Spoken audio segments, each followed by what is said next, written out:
Hi friends, మనం ఇప్పుడు ఖైరతాబాద్ పెద్ద గణేశుడి దగ్గర ఉన్నాము. గణేశుడి విగ్రహ ఏర్పాట్లకు సంబంధించిన పనులు చకచక నడుస్తున్నాయి. ఇప్పటికే మనం మొన్న చెప్పుకున్నట్టు కర్రలు వచ్చినాయి కదా, ఈ కర్రలు వచ్చిన తర్వాత బేస్మెంట్ కూడా ఏర్పాటు చేస్తారు. మనం ఒకసారి చూస్తున్నాం ఇప్పుడు ఇక్కడ. ఈ ఫస్ట్ మనకు ఈ కర్రలు పెద్ద పెద్ద కర్రలనేమో ఇట్లా నిలువుగా వాతిరు. ఈ నిలువుగా వాతిన తర్వాత మనం ఇక్కడ గమనించవచ్చు ఎంత హైట్ అంటే మనకు ఒక 70 అడుగుల పైన ఉండాలి. కాబట్టి ఈ కర్రల్ని మధ్యలో ఒక జాయింట్ వేసి బోల్టులు పెట్టి తర్వాత ఇవి నిలువుగా తర్వాత అడ్డంగా కూడా కర్రలు పెట్టేసి వాటిని ముళ్ళతో కొట్టిరు వాటిని. ఇప్పుడు మనం తర్వాత ఇక్కడ ఇది ఒకసారి గమనించవచ్చు. ఇక్కడ మనకు మన లెఫ్ట్ సైడు ఉన్నాయి కదా, కొన్ని కర్రల్ని అట్లా జాయింట్ చేసేసి నిచ్చెన లెక్క తయారు చేస్తారు. నిచ్చెన లెక్క అవి అక్కడ వాళ్ళు తయారు చేస్తారు కదా, ఆ తయారు చేసిన దాని పని మొత్తం పూర్తయిన తర్వాత అది ఎట్లుంటుంది అంటే ఇట్లా ఉంటుంది. ఇప్పుడు ఒకటి కంప్లీట్ చేసారు ఇట్లుంటుంది కదా. ఇప్పుడు ఇట్లా కంప్లీట్ చేసిన తర్వాత దీన్ని ఏం చేస్తారంటే అటుపక్కన కర్రలకు ఇటుపక్కన కర్రలకు ఈ రెండు మధ్యలో మనం ఇటు నుంచి వెళ్తే మనకు క్లారిటీ కనబడుతుంది. ఒకసారి వెళ్దాము. ఇప్పుడు చూస్తున్నాం కదా రెండు పక్కల. ఇప్పుడు మనం ఇటు లెఫ్ట్ సైడు రైట్ సైడు, ఇటు మనం రైట్ సైడ్ ఉన్న దాంట్లో తర్వాత లెఫ్ట్ సైడ్ ఉన్న కర్రల మీదకి వెళ్ళి ఇది వేస్తారు. ఇది వేసిన తర్వాత దీని మీదకి వెళ్ళి మనకు పైన రేకులు వస్తాయి అన్నట్టు. రేకులు వస్తే అప్పుడు మనకు ఈ బేస్మెంట్ కూడా చూడవచ్చు. అంటే ఇవి సమాంతరంగా జరుగుతాయి ఈ పనులు. మనకు ఓదిక్కేమో కర్రలతోనే హైటు వరకు కూడా మనకు వీళ్ళు పనిచేసే వాళ్ళు పైకి ఎక్కి పనులు చేయడానికి వీలుగా రేకులు వేయడానికి తర్వాత అక్కడ నిలబడి పనులు చేయడానికి వీలుగా ఇవన్నీ కర్రలన్నీ పాతుకుంటూ పోతారు. ఓదిక్కు ఈ పనులు నడుస్తూ ఉంటే మరో దిక్కు ఏమైందంటే ఈ బేస్మెంట్ చాలా కీలకం. అసలు విగ్రహం అంటేనే అసలు పని ఇది. ఈ బేస్మెంట్ ఏర్పాటును మనం గమనించవచ్చు. మొత్తంగా ఇప్పుడు ఈ బేస్మెంట్ చూస్తున్నాం కదా, ఇది మెయిన్ బేసు. దీని మీదకి వెళ్ళి స్ట్రైట్గా పైకి హైట్ పోతూనే ఉంటారు. మొత్తం ఎట్లా 70 అడుగుల దాకా పోతారు. అట్లా 70 అడుగుల దాకా పోవడం కోసం ఇటు పక్కన రైట్ సైడ్ మనం చూస్తున్నాం కదా, ఇవి ఉన్నాయి కదా, ఈ స్టీల్ మొత్తము కట్ చేసుకుంటూ స్టెప్ బై స్టెప్ అవి పెట్టుకుంటూ ఇట్లా 70 అడుగుల పైకి పోతారు. 70 అడుగుల మీద దాకా పోయినాక అప్పుడు ఏం చేస్తారంటే విగ్రహం డిజైన్ వేసిన తర్వాత ఆ డిజైన్కి అనుగుణంగా మళ్ళీ శిల్పులు తర్వాత ఆర్టిస్టులు వీళ్ళందరూ వచ్చి విగ్రహం ఏర్పాటు చేస్తారు. స్పెషల్గా ఈసారి మట్టి వినాయకుడిని ఏర్పాటు చేస్తారు. 70 అడుగులు అది కూడా. కాబట్టి చాలా ప్రత్యేకంగా కేర్ తీసుకుంటున్నారని చెప్పొచ్చు. ఇప్పుడు మనకు ఈ కర్రలన్నీ ఇవన్నీ కూడా మెదక్ జిల్లా నర్సాపూర్ ఫారెస్ట్ నుంచి వచ్చినాయి. తర్వాత మన దీనికి సంబంధించిన కార్పెంటర్లు అంతా కూడా ఇలా టీం ఆదిలాబాద్ది. ఈ వెల్డర్లు అంతా కూడా మచిలీపట్నం నుంచి వచ్చారు. మొత్తం ఈ వెల్డర్లు ఇప్పుడు ఇక్కడ చూస్తున్నాం కదా, ఇదంతా వెల్డర్ల టీం. వీళ్ళంతా మచిలీపట్నం నుంచి వచ్చారు.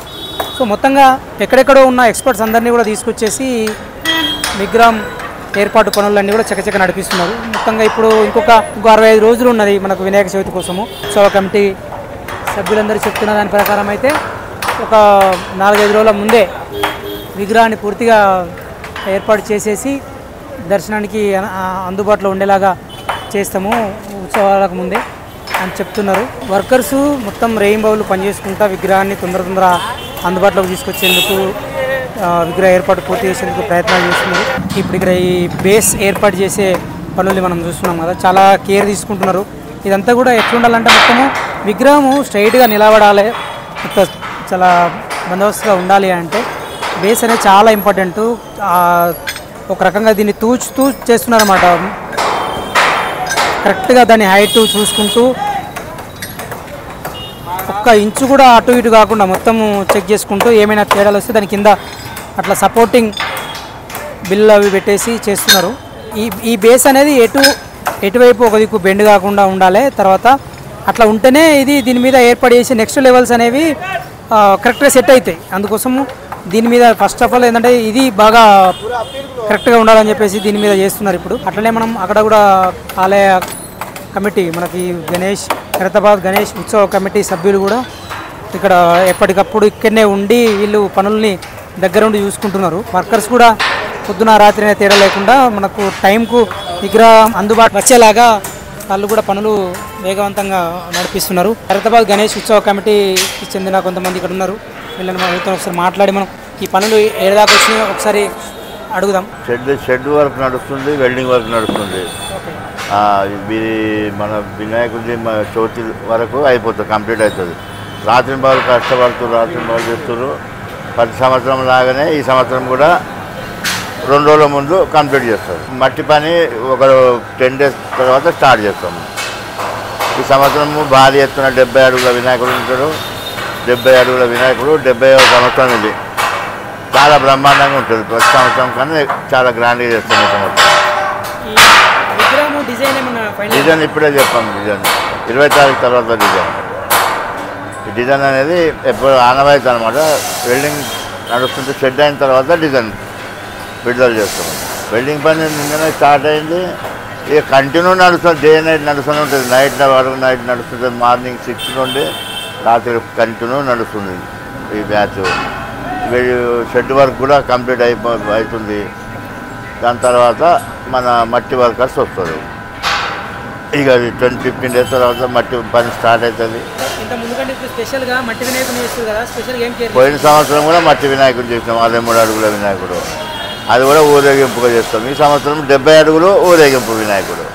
ఇక్కడనే ట్రై చేయము, ఊరేగింపు చేస్తాం. కట్టెలు నరసాపురం అక్కడ ఆంధ్ర నుండి, స్టీలు వైజాగ్ నుండి, పన్నోళ్ళు వెల్డింగ్ చేసేవాళ్ళు మచిలీపట్నం నుండి, షెడ్ వేసేవాళ్ళు ఆదిలాబాద్ నుండి, మట్టి పని చేసేవాళ్ళు చెన్నై నుండి వస్తారు. రాజస్థాన్ నుండి మట్టి వస్తుంది రాజస్థాన్ నుండి. వర్కర్లు చెన్నై నుండి వస్తారు. ఫినిషింగ్ చేసేవాళ్ళు కలకత్తా నుండి వస్తారు. వినాయకుని ఫినిషింగ్ చేసేవాళ్ళు. ఇట్లా దాదాపు 300 మంది కార్మికులతో వినాయకుడు కంప్లీట్ అవుతుంది. ఓకే, మనం ఇప్పుడు చూస్తున్నాం కదా, వర్కర్లు చాలా శ్రమిస్తున్నారు. మనకు ఈ షెడ్ వర్క్కి సంబంధించి ఇంత ఎత్తైన కర్రల మీద చాలా రిస్క్గా నిలబడి కూడా వర్క్స్ చేస్తున్నారు.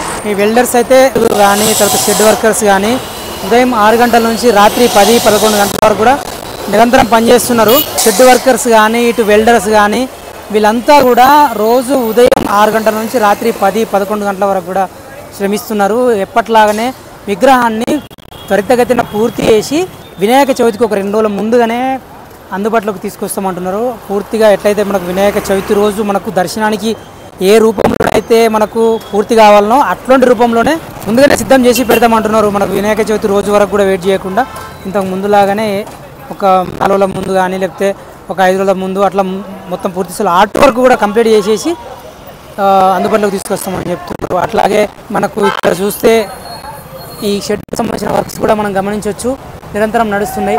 చాలామంది కార్మికులు అంటే ఇంతకుముందు 200 మంది వరకు పనిచేసేటోళ్ళు ఈసారి మట్టి వినాయకుడు కాబట్టి కొంచెం ఎక్స్ట్రా వర్క్ అనేది ఉంటుంది.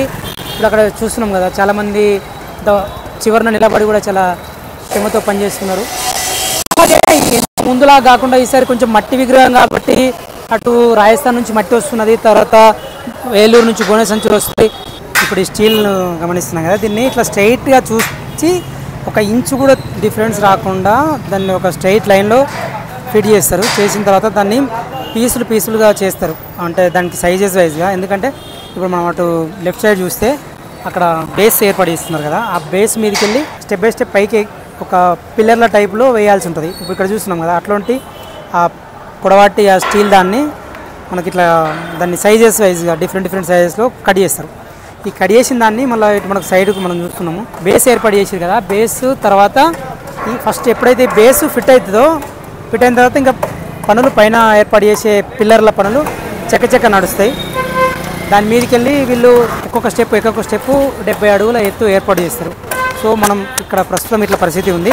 మొత్తానికైతే ఓవరాల్గా సెప్టెంబర్ 5వ తారీఖు నాడు వినాయక చవితి వస్తున్నది. ఈ వినాయక చవితికి ముందుగానే 70 అడుగుల మట్టి గణేష్ విగ్రహాన్ని సర్వంగా సుందరంగా తీర్చిదిద్దేందుకు అటు ఓవైపు విగ్రహం డిజైన్ కోసం కళాకారులు ప్రయత్నాలు చేస్తున్నారు. ఆ పనిలో కసరత్తు చేస్తున్నారు, నిమగ్నమై ఉన్నారు మొత్తం ఆ పనుల్లోనే. అదేవిధంగా ఇప్పుడు ఇక్కడ ఓవైపు ఇటు బేస్ పనులు, తర్వాత విగ్రహానికి సంబంధించిన పిల్లర్ల పనులు, ఇటు షెడ్ పనులు, ఇవన్నీ ఎక్కడికక్కడ అన్ని రకాల వర్కర్సు, కళాకారులు, శిల్పులు వీళ్ళందరూ కూడా వాళ్ళ పనులు నిమగ్నమై ఉన్నారు. మొత్తంగా ఇప్పుడు ఇంకొక 65 రోజులలో మనకు గణేశుడి ఒక రూపం ఇప్పుడు మనకి ఇప్పుడు చూస్తుంటే ఇక ఒక ఖాళీగా కనబడుతున్నది. ఈ ప్లేస్లో ఒక సర్వంగా సుందరమైన ఒక గణేష్ విగ్రహ మూర్తి మనకి ఇక్కడ కొలువుదీరనుంది. ఈ పనుల కోసము అందరూ నిరంతరం రేయింబవళ్ళు శ్రమిస్తున్నారు.